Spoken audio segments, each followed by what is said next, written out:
पाकिस्तान में घुसकर ईरान ने की कार्रवाई। आतंकी संगठन जैश अल अदल के ठिकानों को बनाया निशाना। हमले में 2 बच्चों की मौत, 3 लोगों के घायल होने की खबर। गाजा पट्टी में इजरायल का ग्राउंड ऑपरेशन जारी। हमास आतंकियों के ठिकानों पर बमबारी। गाजा के खान यूनिस में आईडीएफ के हमले में भारी तबाही। हवाई हमले में हमास के कई ठिकाने तबाह। हमास की कैद से रिहा हुई महिला ने सुनाई आप बीती। युद्ध के दौरान आतंकियों ने किया था अपहरण। दक्षिणी गाजा में इजरायल का ऑपरेशन जारी। बमबारी में आतंकियों के कई ठिकाने तबाह। गाजा के हालात पर यूरोपीय संघ ने जताई चिंता। ईयू ने हमास के आतंकियों को ठहराया दोषी। गाजा के खान यूनिस में आईडीएफ का ताबड़तोड़ एक्शन। हमास के आतंकियों के ठिकाने पर छापेमारी। हिजबुल्लाह के ठिकानों पर इजरायल का हमला। बमबारी में आतंकियों के कई ठिकाने नेस्तनाबूद हुए। उत्तर कोरियाई नेता किम जोंग उन की दक्षिण कोरिया को धमकी। कहा भुगतने होंगे गंभीर परिणाम। अमेरिका पर भड़काने का आरोप लगाया। लाल सागर में तनाव के बीच हूती विद्रोहियों का दावा। ग्रीक मालवाहक जहाज पर हमले का दावा किया। लाल सागर में तनाव के हालात पर अमेरिका का बयान। कहा सख्ती के बावजूद अपनी हरकतों से बाज नहीं आ रहा हूती। ईरान के हवाई हमलों पर इराक के प्रधानमंत्री का बयान। मसरूर बरजानी ने ईरान के फैसले को बताया कायरतापूर्ण। स्विट्जरलैंड में यूएन के महासचिव गुटेरेस से मिले अमेरिकी विदेश मंत्री Antony Blinken. World economic forum के दौरान हुई मुलाकात। यूक्रेन से जारी युद्ध पर रूसी राष्ट्रपति व्लादिमीर पुतिन का बयान। कहा यूक्रेन में पूरी क्षमता से जंग लड़ रही है सेना।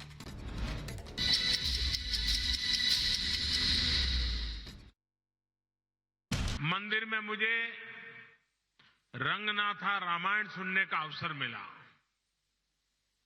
मैंने वहां भक्तों के साथ भजन कीर्तन में भी हिस्सा लिया। मान्यता का है कि यहीं पास में भगवान श्री राम का जटायु से संवाद हुआ था। आप जानते हैं कि अयोध्या में श्री राम के भव्य मंदिर में प्राण प्रतिष्ठा से पूर्व मेरा 11 दिन का व्रत अनुष्ठान चल रहा है।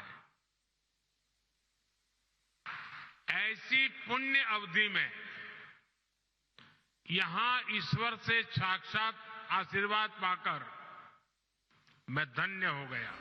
दक्षिण दौरे पर पहुंचे पीएम ने अपने संबोधन में कहा कि प्राण प्रतिष्ठा समारोह से पहले पूरा देश राममय है और राम भक्ति में सराबोर है।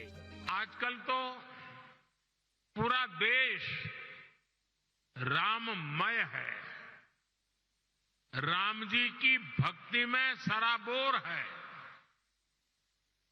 लेकिन साथियों, प्रभु श्री राम का जीवन विस्तार, उनकी प्रेरणा, आस्था भक्ति के दायरे से कहीं ज्यादा है। प्रभु राम गवर्नेंस के, समाज जीवन में सुशासन के ऐसे प्रतीक हैं जो आपके संस्थान के लिए भी बहुत बड़ी प्रेरणा बन सकते हैं। प्रधानमंत्री ने जनसभा को संबोधित करते हुए राम राज्य का जिक्र करते हुए इसकी परिभाषा को बताया। राम राज्य यानी एक ऐसा लोकतंत्र जहां हर नागरिक की आवाज सुनी जाती थी और उसे उचित सम्मान मिलता था। राम राज्य सुशासन के इन्हीं 4 स्तंभों पर खड़ा था, जहां सम्मान से, बिना भय के हर कोई सिर ऊंचा करके चल सके, जहां हर नागरिक के साथ समान व्यवहार हो, जहां कमजोर की सुरक्षा हो और जहां धर्म यानी कर्तव्य सर्वोपरि हो। आज 21वीं सदी के आपके आधुनिक संस्थान के 4 सबसे बड़े ध्येय यही तो है।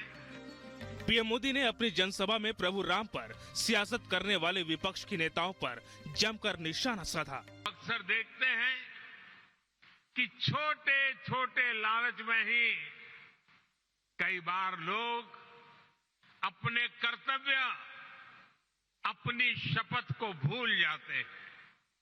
इसलिए आप सभी अपने कार्यकाल में प्रभु राम की कही ये बात अवश्य याद रखिए। पलाश समुद्रम में आयोजित रैली में पीएम ने 10 साल के कार्यकाल का लेखा जोखा देते हुए देश में हो रहे विकास की चर्चा की। पीएम मोदी ने कहा, गरीब, किसान, महिला और युवा, इन सबको हमने सशक्त बनाने का काम किया है। और आप देखिए, आज जब देश का टैक्स पेयर ये देख रहा है कि उसके पैसे का सही इस्तेमाल हो रहा है, वो भी आगे बढ़कर टैक्स देने को तैयार हुआ है। इसलिए बीते वर्षों में टैक्स देने वालों की संख्या लगातार बढ़ रही है। यानी हमने जो कुछ जनता से लिया वो जनता के चरणों में ही समर्पित कर दिया। यही तो सुशासन है, यही तो राम राज्य का संदेश है। लेपाक्षी के वीरभद्र मंदिर का रामायण में भी खास स्थान है। ये वही जगह है जहां जटायु ने भगवान श्री राम को सीता के अपहरण के बारे में बताया था। लेपाक्षी जाने से पहले प्रधानमंत्री मोदी नासिक में काला राम मंदिर में पूजा अर्चना, सफाई और उसके अगले दिन गौ सेवा करते नजर आए थे। Bureau report, Republic Bharat. स्वच्छता अभियान चलाएं, अपना श्रमदान करें। मंदिर में मुझे रंगनाथा रामायण सुनने का अवसर मिला। मैंने वहां भक्तों के साथ भजन कीर्तन में भी हिस्सा लिया। मान्यता का है कि यहीं पास में भगवान श्री राम का जटायु से संवाद हुआ था।